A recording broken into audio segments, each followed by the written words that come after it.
LV Hazrat Kumar గారు ఎన్నో వేల మందికి కంటి చూపు ప్రసాదించి రోగులకు అత్యాధునిక వైద్యాన్ని అందిస్తున్నారు. నిరుపేదలకు ప్రతిరోజు ఉదయం వైద్య సేవలు ఉచితంగా అందించబడును. వెంటనే సంప్రదించండి. విజేత కంటి వైద్యశాల, కెనరా బ్యాంక్ పక్కన, బాబు ఐస్ క్రీమ్ ఎదురువీధి, బృందావనం, నెల్లూరు. ఇది పూర్తిగా మా పార్టీ కార్యక్రమం. ఇక్కడ పూర్తిగా ఇది మా పార్టీ పార్లమెంటరీ పార్టీ సమావేశం నెలకు ఒక రోజు జరగాలి. తొలి సమావేశం మా అధ్యక్షుడి నాయకత్వంలో మేము చేసుకున్నాం. ఇక్కడ భారతీయ జనతా పార్టీ నాయకులు కానీ జనసేన నాయకులు కానీ చేరేటువంటి అవకాశం. ఇవాళ ఉదయం ఆ ఫోటోలు చూడండి. ఈరోజు ఉదయం శ్రీకాకుళంలో మేము ఎన్టీఆర్ భరోసా పెన్షన్లను పంపిణీ చేశాం. అక్కడే శ్రీవాణి ఆలయానికి కూడా శంకుస్థాపన చేశాను. త్రిపులార్ అనేటువంటి ఒక స్కీమ్ కింద ఒక ఇరిగేషన్ ట్యాంక్ వస్తే దానికి కూడా శంకుస్థాపన చేశాను.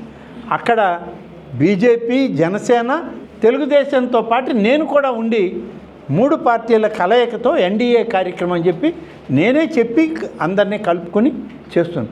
ఏ అభివృద్ధి కార్యక్రమంలో మేము పాలుపంచుకున్నా 3 పార్టీల యొక్క ధర్మాన్ని పాటిస్తూ కూటమి నాయకత్వాన్ని బలపరుస్తున్నాం. కాబట్టి వ్యక్తిగతంగా మేమేదో ఒకరిని పక్కన పెట్టే అట్లాంటిది లేదు. కొన్ని దగ్గరలో అపోహలు వస్తాయి, మీ అందరికీ తెలుసు. ఇవాళ ఇదేమీ డిక్టేటర్షిప్ కాదు, ఇది డెమోక్రటిక్ కంట్రీ, డెమోక్రటిక్ పాలిటిక్స్ మనకు ఉండేది. ప్రజాస్వామ్యంలో అందరూ ఏదైనా వాళ్ళ వాయిస్ రైజ్ చేయొచ్చు.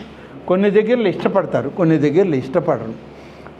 నెల్లూరు జిల్లాలో పోయిన మీటింగ్లోనే మేము అనుకున్నాం కూటమి నాయకుల్ని పిలుద్దామని. మేము మన దాంట్లో కస్తూర్బా దానికి మా కళ్యాణ మండపంలో పిలిస్తే అక్కడ బీజేపీ వాళ్ళు వచ్చారు, జనసేన వాళ్ళు కలవాల. ఏంటంటే వాళ్ళ స్టేట్లో ఈ కమిటీ వాళ్ళు రద్దు చేశారు. నెల్లూరు జిల్లా జనసేన కమిటీ రద్దు అయింది, ప్రకాశం జిల్లా జనసేన కమిటీ రద్దు అయింది, మార్కాపురం జిల్లా జనసేన కమిటీ రద్దు. ఎందుకంటే ఈ 3 జిల్లాల్లో నేను అక్కడ ఇన్ఛార్జిగా ఉన్నా, ఇక్కడ జిల్లా వాడిగా ఉన్నా. అక్కడ రద్దు అయింది కాబట్టి వాళ్ళు ఎవరు రావాలనేది వాళ్ళకే ఒక విధానపరమైన నిర్ణయం లేదు. వాళ్ళ నాయకత్వానికి కూడా మేము చెప్పాం.